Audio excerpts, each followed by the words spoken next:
Assalamualaikum warahmatullahi wabarakatuh. Apa kabar semuanya? Semoga selalu sehat ya. Jangan lupa jaga kesehatan, itu sangat penting. Oke, hari ini pertemuan kita kali ini kita akan membahas tentang air dan siklus hidrologi.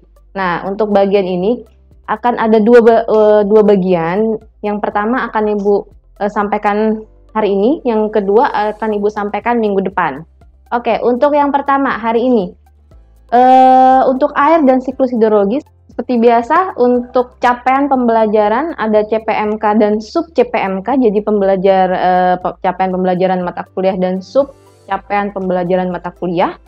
Yang pertama adalah CPMK-nya, yaitu mahasiswa memiliki pengetahuan dan keterampilan tentang konsep dasar ilmu tanah hutan dan aplikasinya di bidang kehutanan. Adapun sub CPMK-nya, yaitu mahasiswa mampu mengklasifikasikan dan menggambarkan air tanah. Nah, itu adalah CPMK dan sub CPMK-nya.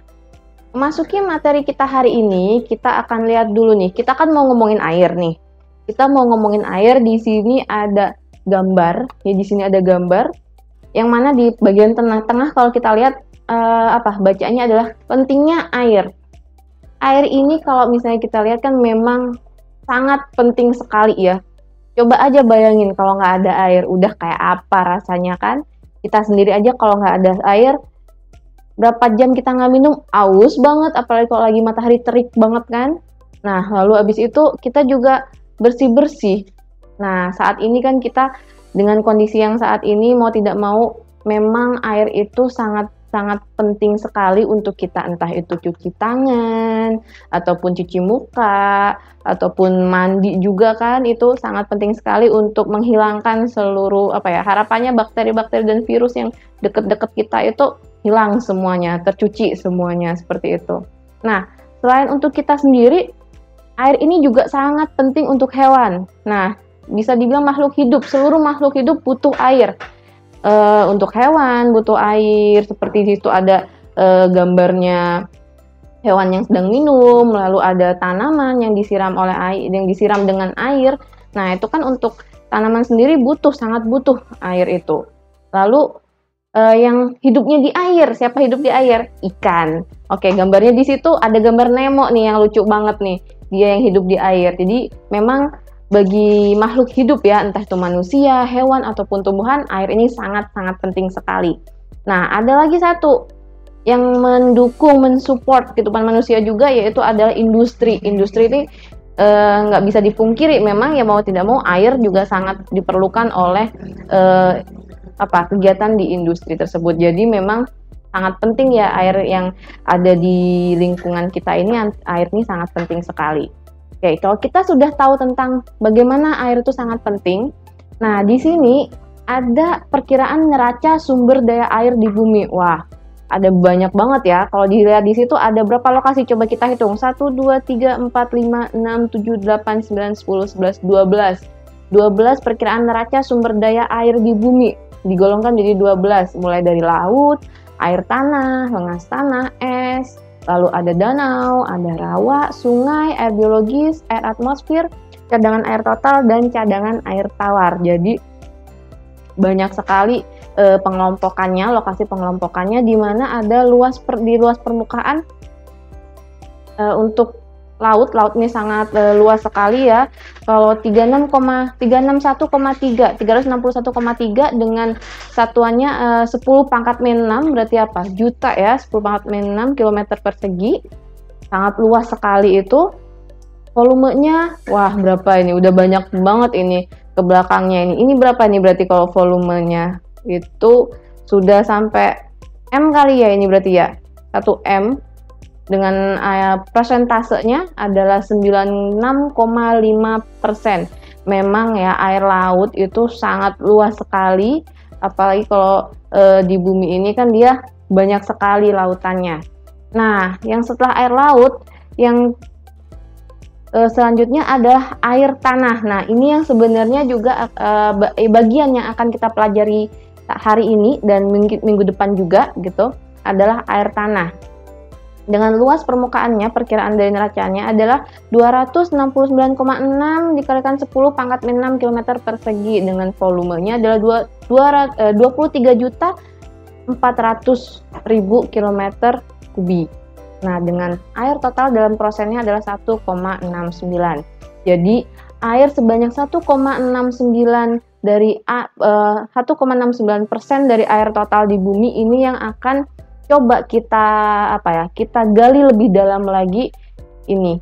Pada hari ini adalah ini, bagian air tanah ini. Oke, untuk yang lain-lain mungkin bisa dibaca ya, sambil dibaca nanti dilihat-lihat. Ini adalah data berdasarkan Sangkawati dan Hadi Harjadaja 2005. Ini data ini saya ambil dari beliau. Nah, setelah itu kita akan coba masuk. Nah, kalau tadi udah disampaikan, kalau yang akan kita coba pelajari, kita akan bahas tentang air tanah. Nah, maka di sini nggak afdol kalau kita itu nggak tahu tentang apa sih air tanah itu. Jadi kita akan coba lihat pengertiannya. Air tanah itu adalah air yang dikandung oleh tanah, baik yang terikat secara kuat oleh permukaan partikel tanah maupun air yang kurang dapat diikat dan mudah dibebaskan untuk kebutuhan tanaman. Itu menurut Gusmara 2016. Nah, ada lagi air tanah. Air tanah itu pengertiannya adalah air yang eksistensinya berada pada lapisan di bawah permukaan tanah dengan kedalaman letak air tanah yang tidak sama pada setiap tempat. Jadi tidak sama pada setiap tempat untuk kedalaman air tanah ini, karena kedalaman air tanah ini sangat tergantung pada jenis tanah permukaan dan kedudukan lapisan tanah yang menyimpan air tanah tersebut. Jadi itu ya, kenapa ada perbedaan dari satu lokasi dengan lokasi lainnya. Oke, yang selanjutnya. Nah, air tanah yang berasal dari hujan itu meresap ke dalam media resapan ya. Air yang berasal dari hujan, air hujan turun lalu ada media resapan di tanah itu melalui berbagai media. Yang pertama adalah pori-pori tanah. Nah, pori-pori tanah ini tanah yang gembur atau berstruktur lemah akan meresapkan air lebih banyak daripada tanah yang kejal. Lalu yang berikutnya media peresapan lainnya adalah retakan-retakan lapisan tanah. Nah, retakan ini itu dapat terjadi akibat kekeringan yang pada musim hujan sangat basah dan becek seperti tanah liat, seperti lumpur, seperti itu. Nah, yang berikutnya adalah rongga-rongga yang dibuat oleh binatang, misalnya oleh cacing, oleh rayap, oleh semut, ataupun serangga-serangga tanah yang lain begitu. Lalu ada rongga-rongga akibat robohnya tumbuhan yang berakar besar. Ini menjadi media peresapan juga. Oke, yang selanjutnya ini masih ada media peresapan yang lain adalah rongga-rongga yang ada akibat pencairan berbagai kristal yang membeku pada musim dingin. Lalu berikutnya adalah penutupan vegetasi di permukaan bumi, itu pengaruhnya sangat besar juga terhadap peresapan air hujan ke dalam tanah. Klasifikasi air tanah berdasarkan asal mulanya itu ada beberapa klasifikasinya. Yang pertama adalah jenis air meteorik. Itu adalah air yang berasal dari atmosfer dan mencapai zona kejenuhan baik secara langsung maupun tidak langsung. Nah, selain air meteorik juga ada yang namanya air juvenil. Nah, kalau air juvenil ini merupakan air baru yang ditambahkan pada zona kejenuhan dari kerak bumi yang dalam seperti air magmatik, air gunung api, dan air kosmik. Lalu ada juga yang namanya air diremajakan atau rejuvenate. Nah, air ini itu untuk sementara waktu telah dikeluarkan dari daur hidrologi oleh pelapukan dan sebab-sebab lainnya. Kembali ke daur hidrologi lagi dengan proses-proses metamorfosisme, pemadatan, atau proses-proses yang serupa. Nah, setelah itu ada juga yang disebut air konat. Nah, air konat ini apa? Air konat ini adalah air yang dijebak pada beberapa batuan sedimen atau gunung pada saat asal mulanya. Nah, ini adalah jenis-jenis air tanah berdasarkan asal mulanya. Nah, setelah berdasarkan asal mulanya, kita coba melihat jenis tanah berdasarkan apa? Berdasarkan letak dan kondisinya di dalam lapisan tanah. Jadi tadi slide yang tadi udah berdasarkan asal mulanya, sekarang slide selanjutnya adalah berdasarkan kondisi letak dan kondisinya di dalam lapisan tanah. Nah, yang pertama adalah air tanah freatis. Nah, kalau air tanah freatis ini merupakan air tanah dangkal yang terletak di antara air permukaan dan lapisan kedap air, atau biasanya disebut juga impermeable layer. Lalu ada air tanah artesis. Ini air tanah dalam yang terletak di antara lapisan aquifer dengan lapisan batuan kedap air atau disebut dengan aquifer terkekang. Nah, ada lagi air tanah meteorit. Ini adalah air tanah yang berasal dari proses presipitasi dari awan yang mengalami kondensasi bercampur debu meteorit. Lalu ada air tanah baru atau juvenil. Ini merupakan air tanah yang terbentuk dari dalam bumi karena intrusi dari magma. Ini biasanya bisa ditemukan dalam bentuk geyser kalau misalnya air tanah baru atau juvenil ini. Nah, sama seperti tadi sebelumnya ada juga disebut air konat. Di sini juga ada air konat. Ini merupakan air tanah yang terjebak pada lapisan batuan purba sehingga sering disebut fossil water. Nah, itu adalah air konat. Oke, kita lanjut ke yang selanjutnya adalah, nah ini ada skema tanah, bagaimana tanah mendapatkan air.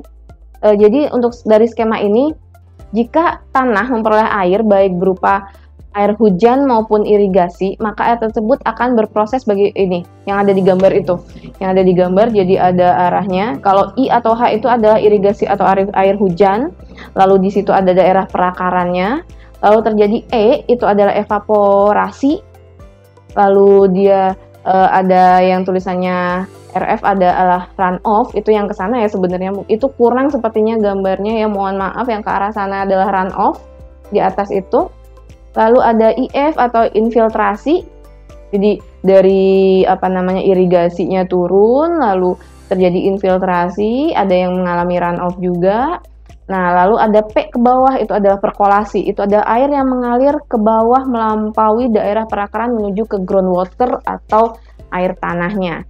Itu adalah skema proses tanah mendapatkan air itu seperti itu. Nah, sebenarnya ini banyaknya untuk yang masuk itu ada beberapa faktor yang pengaruhi ya. Banyak air yang masuk itu seperti ada sifat tanah yaitu tekstur dan struktur, ada kemiringan tanah, dalamnya daerah perakaran, banyak air yang diberikan, dan iklim. Nah, ataupun ada faktor-faktor pendukung lainnya. Nah, sekarang kita coba lihat nih yang selanjutnya, itu infiltrasi. Nah, infiltrasi ini adalah proses masuknya air ke dalam tanah, di mana kecepatan infiltrasi itu berubah-ubah menurut berasalnya infiltrasi hujan atau pemberian air irigasi dan disebut dengan kapasitas infiltrasi.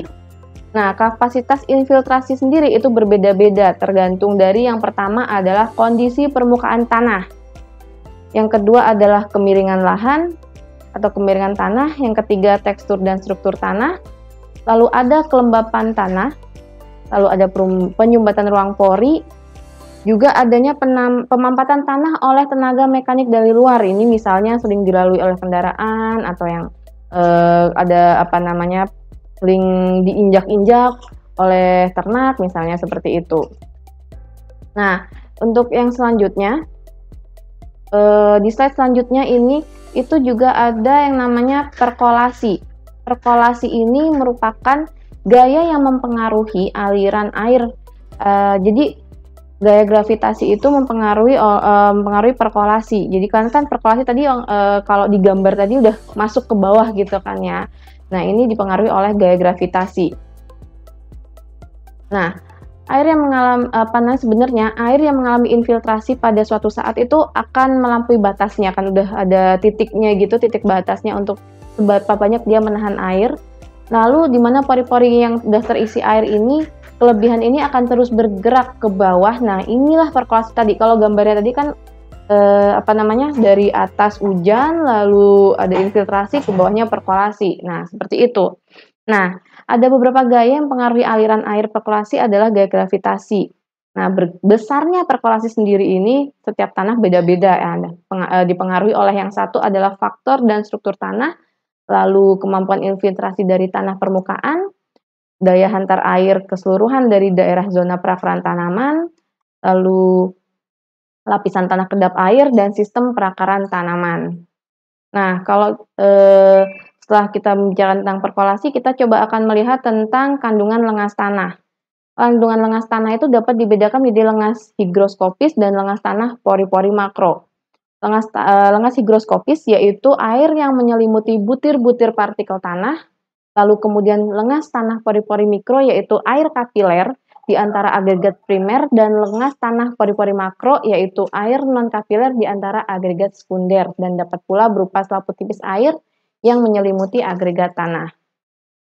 Banyaknya air yang dapat diikat oleh tanah itu bergantung pada tekstur, struktur, dan kandungan bahan organik. Adapun banyaknya air yang dapat diambil oleh perakaran tanaman itu lebih tergantung pada daya tahan atau daya ikat agregat tanah terhadap air. Nah, terikatnya air di dalam pori-pori dan agregat tanah ini dapat terjadi oleh adanya gaya kohesi dan adesi di antara molekul-molekul air itu sendiri.